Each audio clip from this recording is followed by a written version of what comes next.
Bakıda və Abşeron yarımadasında aprel 29-da bəzi yerlərdə arabir yağış yağacağı gözlənilir. Milli Hidrometeorologiya Xidmətindən yeni sabahaza verilən məlumata görə, yarımadanın ayrı-ayrı yerlərində qısa müddətli leysan xarakterli olacağı, şimşək çaxacağı ehtimalı var. Yağıntılar səhər tədricən kəsiləcək, gündüz dəyişkən buludlu, əsasən yağmursuz keçəcək. Arabir güclənən şimal-qərb küləyi gündüz mülayimləşəcək. Havanın temperaturu gecə 8-10 dərəcə isti, gündüz 10-13 dərəcə isti olacaq. Atmosfer təzyiqi normadan yüksək 771 mm civə sütunu olacaq.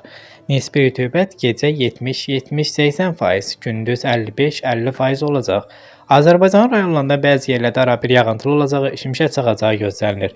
Ayrı-ayrı yerlərdə leysan xarakterli intensiv olacağı, dolu düşəcəyi, dağlıq ərazilərdə qar yağacağı ehtimalı var.